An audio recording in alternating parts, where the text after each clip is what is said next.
Madam President, the President of the 88th session of the UN General Assembly, Madam Annalena Baerbock, Secretary General of the United Nations, Antonio Guterres, Excellencies, Heads of State and Government, distinguished delegates, ladies and gentlemen.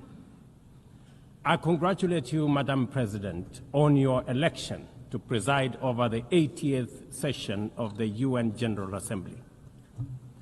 Madam President, you can count on Kenya's full support throughout your tenure as you steer the Assembly into the future. Ladies and gentlemen, 8 years ago, in the aftermath of the unprecedented global destruction and devastating war, the international community came together in hope. They created this organization, the United Nations, as a shield against the horrors of war, as a platform for dialogue, and as a bridge to a better, fairer, more secure global community. What is often forgotten or not mentioned today is that the United Nations grew out of the failure of the League of Nations that existed between 1919 and 1945. The League of Nations did not collapse for lack of good intentions or noble objectives. Formed at the end of the First World War and as part of the Treaty of Versailles, it was humanity's first attempt to build a permanent international organization to stop aggression and war and bring nations together. Its ambitions were to achieve collective global security, disarmament, peaceful dispute resolution, and cooperation on humanitarian and social issues. Despite these ideals, the League of Nations failed. The United States never joined, other great powers came and went, and without enforcement authority, its condemnation carried little weight. When Japan invaded Manchuria, when Italy marched into Ethiopia, and when Hitler openly defied its rules, the League stood by, helpless and powerless. By the late 1930s, its credibility had collapsed, and with the outbreak of the World War II, it was rendered irrelevant. Madam President, this history is both a lesson and a warning. Institutions rarely fail because they lack vision or ideals. More often, they drift into irrelevance when they do not adapt, when they hesitate to act, and when they lose legitimacy. To remain relevant, institutions must be reimagined, must be reformed, renewed, and aligned with emerging realities. 8 decades ago, the founders of the UN sought to correct the failures of the League of Nations by creating a stronger, more inclusive organization anchored in the principles of, and I quote, "We the people of the United Nations, determined to save succeeding generations from the scourge of war," end of quote. Today, we are gathered for the UN at 80. The question is unavoidable. Is the United Nations relevant to the demands of our time? Can it continue to serve humanity in the face of current realities? Or has it become a relic of a bygone era? Madam President, Excellencies, we meet against a grim global backdrop. Conflict rages in Eastern Europe, the Middle East, the Sahel, the Horn of Africa, and beyond. Climate disasters grow fiercer by the day. Inequality deepens, pandemics loom, and technological disruptions outpaces governance. Instead of trust, mistrust is spreading. Instead of solidarity, fragmentation is taking root. In place of hope, anxiety fills our global community. We are living, to borrow from the words of the founders of this institution, not in larger freedom, but in growing uncertainty. At this moment of turbulence, when we most need a strong United Nations, the organization faces its deepest crisis in credibility and capacity. Funding cuts have paralyzed its operations. Bureaucracy has slowed its response. The Security Council remains frozen in the post-war structures of 1945, unable to act inclusively, with fairness, and with speed. Ladies and gentlemen, I can, however, state with absolute conviction that the United Nations has been one of humanity's greatest achievements. For 8 decades, it has held back the specter of global war, calmed conflicts from Cambodia to Liberia, and stood guard in some of the world's most dangerous places through the courage of its peacemakers and peacekeepers. Few institutions in humanity's history can claim such a legacy. The United Nations has stood at the front lines of humanitarian crisis, from famine relief in the Horn of Africa to emergency shelter for millions of Syrian and Ukrainian refugees. It was at the forefront in the eradication of smallpox, coordinated global responses to HIV and AIDS, Ebola, and COVID-19, and continues to champion universal vaccination. Its agencies have advanced women's rights, protected children, safeguarded refugees, and set global norms on everything from disarmament to climate action. The UN Sustainable Development Goals remain a shared blueprint for human progress. These are achievements no nation could have achieved alone, however rich, however great, or however powerful. And yet, every institution, no matter how noble its origins or impactful its legacy, must adapt to changing times or slide into irrelevance. Today, the United Nations stands at a crossroads of renewal on one hand or decay on another. Put differently, after 80 years, the rhymes of time are calling on us to reimagine the original promise that inspired the founding of the United Nations, and that is the quest for global peace, development, and human rights. But this call must now be answered in a global context that is profoundly different from the post-war era in which the UN was conceived then. We would be denying the cold, hard truth if we say that the United Nations is delivering as it should. On peace and security, its voice is too often drowned by the rivalries of great powers, while some nations simply ignore its resolutions and do as they please. Too often, the UN's blue helmet, once a symbol of moral authority, no longer commands the same respect. From the conflicts in Gaza to Ukraine, to the crisis in Sudan, DRC Congo, Somalia, and the Sahel, we see actors proceed undeterred by the United Nations calls.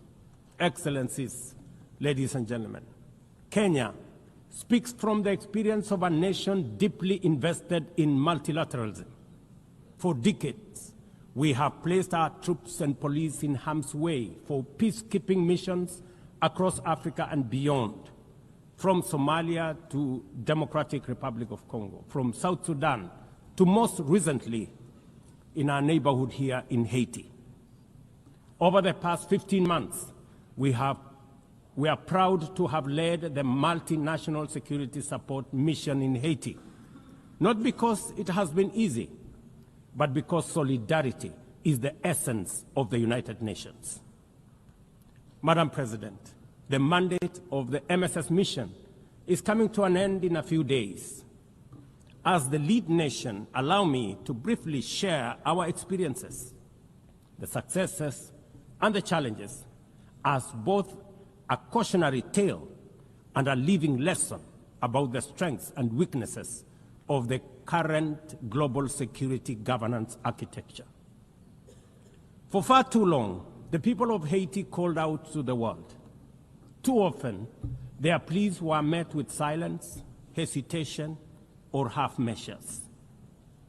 Haiti became a tragic reminder of what happens when the international community looks away, prevaricates, or offers half-hearted support. When Kenya responded to the quest for the Haitian authorities, it was in the belief that we were joining a genuinely multinational effort. We welcomed and fully embraced Resolution 2699, by which the United Nations Security Council authorized the MSS with Kenya as the lead nation.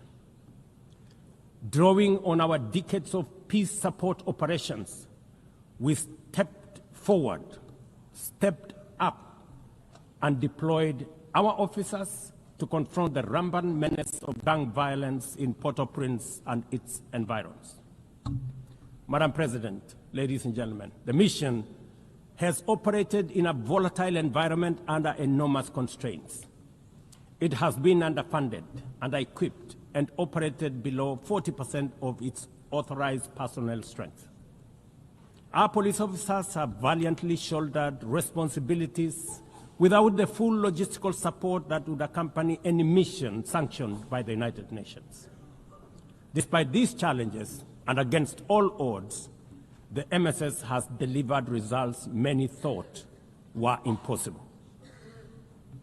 The presidential palace, once under siege from gangs, is today restored as the seat of government.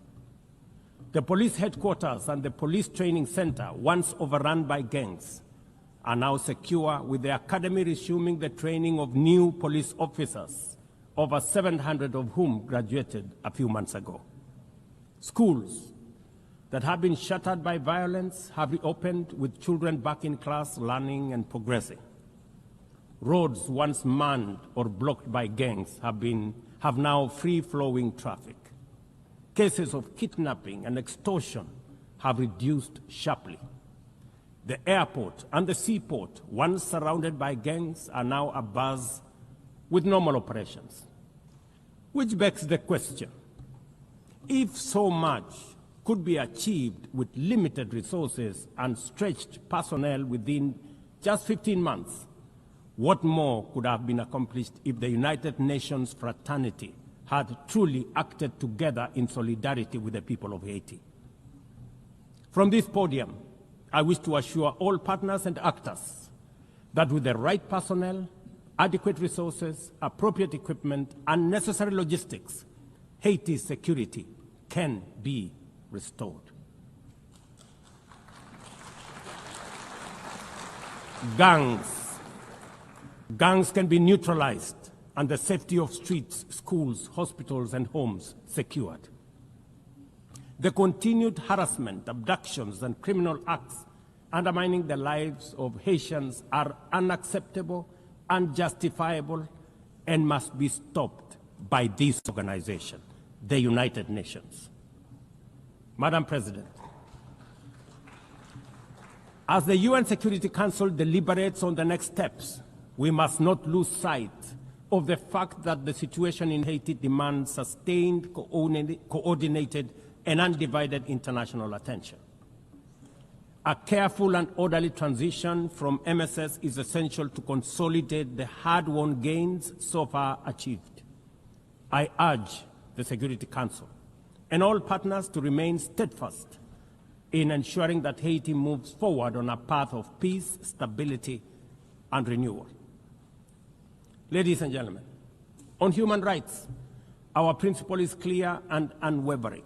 The protection of civilians and respect for humanitarian law cannot be applied selectively. We cannot condemn suffering in one place and turn a blind eye in another.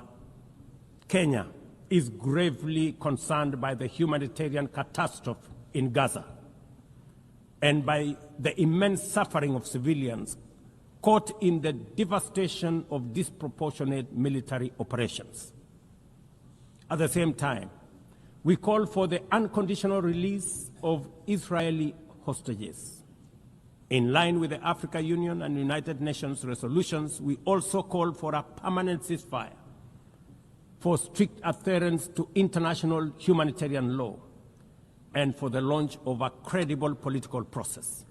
Only through such a process can the vision of a two-state solution be realized, where Israel and Palestine live side by side in peace, security, and stability. Kenya is equally deeply troubled by the worsening humanitarian situation in Sudan, where innocent citizens are caught in the crossfire of a needless war. We fully endorse the Quad, comprising Egypt, Saudi Arabia, the United Arab Emirates, and the United States, in affirming that there cannot be a military solution and that only political dialogue offers a viable path forward. We join the Quad in urging all parties, including SAF, RSF, and the external actors, to respect Sudan's sovereignty, unity, and territorial integrity, and firmly reject any attempts to divide the country, reaffirming our unwavering support for a unified Sudan for the benefit of all its people. Excellencies, distinguished delegates, those who look to the future with a clear vision know that climate change is not only the single greatest threat of our age, but also one of the greatest transformation opportunities of our time. The global stocktake has made it plain that the world is off track. Current national determined contributions are steering us towards temperature rises far beyond any safe threshold. This is the difference between survival on one hand and devastation for millions across the world on the other. Kenya and Africa are not passive victims of this crisis. We are taking bold steps showing that climate action is not only possible, but can also be the foundation for inclusive growth. We are building a climate-resilient society by embedding adaptation into every sector, from agriculture and energy to infrastructure and livelihoods, to sustainable mining and artificial intelligence. This ambition is visible on the ground. Today, 93% of Kenya's electricity comes from renewable sources: geothermal, wind, solar, and hydro.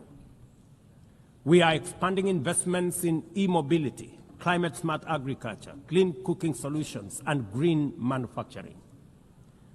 We are also pioneering nature-compatible solutions such as sustainable waste management and circular economy interventions. Africa, too, is uniting its voice. In 2023, in Nairobi, we hosted the inaugural Africa Climate Summit, where the continent adopted the Nairobi Declaration on Climate Action and Call to Action. Just 2 weeks ago, in Addis Ababa, Africa came together once more at the second Africa Climate Summit to reaffirm our commitment and strengthen our ambition for climate-positive growth. We declared Africa not just as a victim of the crisis, but as a source of solutions, with climate action driving economic growth, transformation, and job creation for our communities. Ambition, ladies and gentlemen, cannot stand on willpower alone. Implementing our new NDCs will require $56 billion. That is why we call on the global community to unlock the $300 billion agreed at Baku, and to accelerate negotiations towards the new $1.3 trillion goal under the Baku-Belém roadmap. Without affordable finance and without reform of the international financial architecture, the promise of climate action in Africa will remain constrained. Madam President, in the aftermath of World War II, the Bretton Woods institutions were created to stabilize the global economy and rebuild war-torn Europe.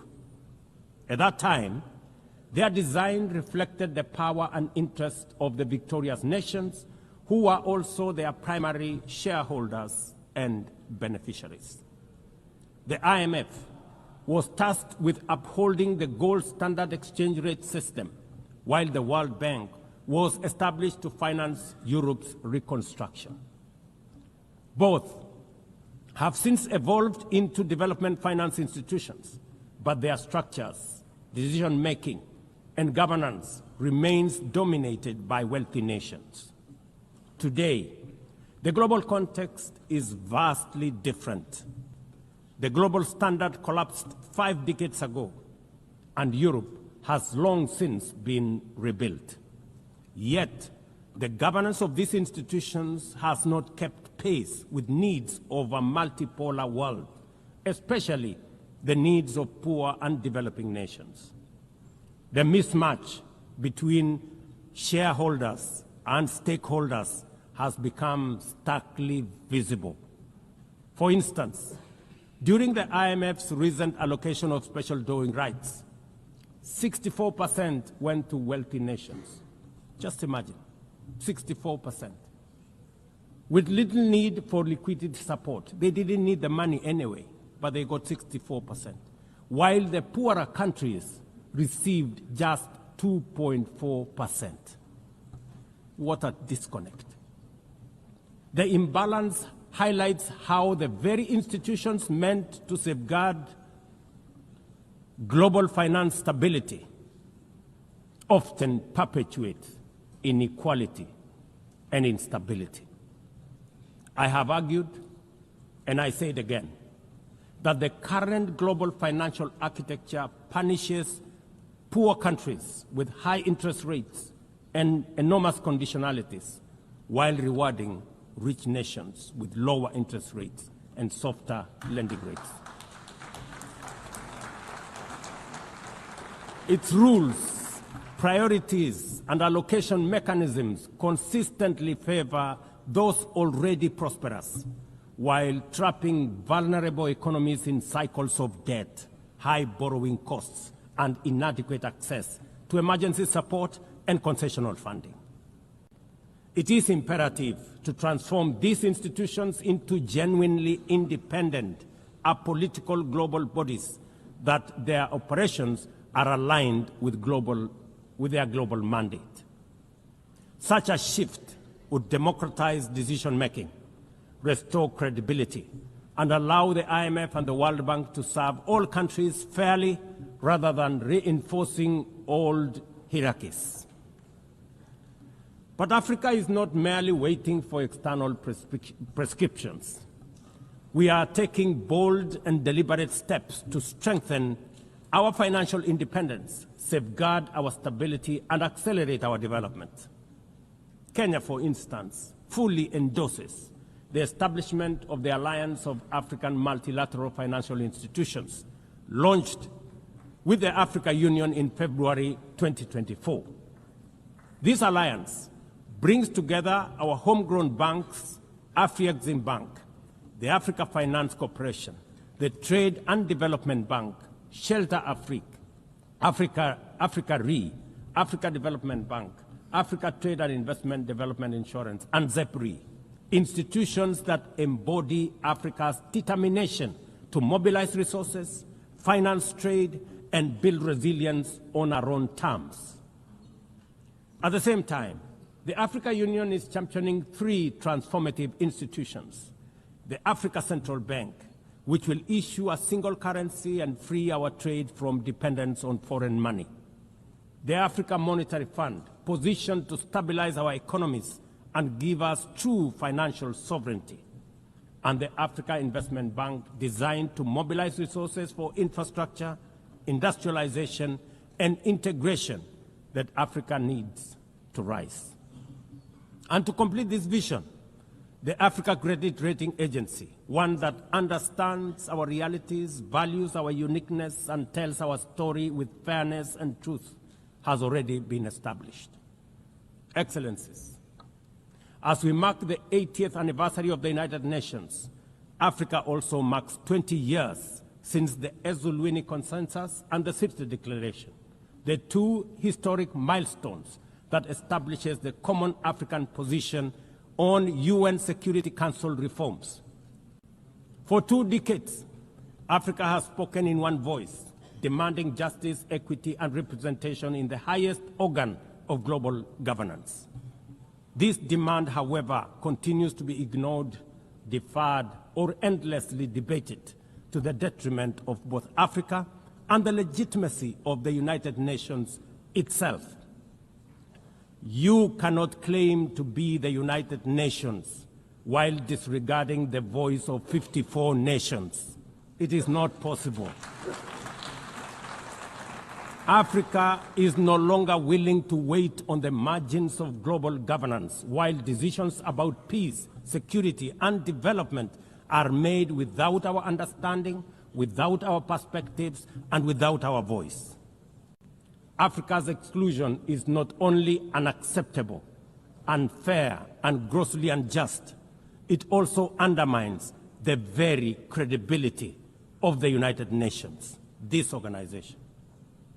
Africa dominates most of the Security Council agenda, provides some of the largest contingents of UN peacekeeping forces, and bears the heaviest costs of instability. Yet we remain the only continent without a permanent seat at the main table where decisions about our destiny are made. Africa deserves, ladies and gentlemen, at the very least, 2 permanent seats with full rights, including the right to veto, and 2 additional non-permanent seats on the United Nations Security Council. The world must understand that reforming the Security Council is not a favor to Africa or to anybody. It is a necessity for the United Nations' own survival.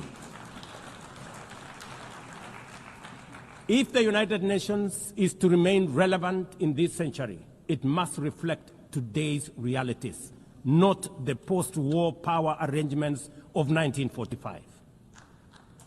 Madam President, despite the stated and evident weaknesses of the United Nations, it still remains humanity's best chance at global solidarity. No other institution has the universal legitimacy or convening power of the UN. From coordinating humanitarian relief in times of war and disaster, to mobilizing the global response to COVID-19, to driving consensus on climate change through the Paris Agreement, the UN has consistently shown that the world can achieve together what no nation can accomplish on its own, however mighty or great or powerful. As Doug Hammarskjöld, the UN's second Secretary General, once observed, and I quote, "The United Nations was not created to take humanity to heaven, but to save it from hell." End of quote. That mission is as urgent today as it was 8 decades ago. At a time when conflicts are multiplying, when climate change threatens every economy, and when inequality is widening, the need for a functioning, credible, effective, and a multilateral system has never been greater. It is through the UN that nations have pooled resources to vaccinate billions of children, to protect refugees from through the work of the UNHCR, and to keep the peace in more than 70 missions across the world. Without the UN, these achievements, modest though they may sometimes seem, would not have been possible. That is why we must resist the temptation to give up on the UN or abandon it. We must make it fit for purpose, reform its structures, strengthen its mandate, and ensure its decisions reflect today's realities rather than the geopolitical map of a bygone era. As one of the hosts of the UN headquarters and the only one in the Global South, Kenya stands ready to do its part to enable the organization to go through this phase of renewal successfully as envisaged by the Secretary General under UN 80 reforms. In conclusion, Madam President, ladies and gentlemen, the 80th anniversary of the United Nations must be more than a commemoration. It must be a turning point for the organization. Let us seize this moment to reimagine and rebuild the UN into a body that commands legitimacy, responds with speed, and delivers justice for all. I thank you, and God bless you. On behalf of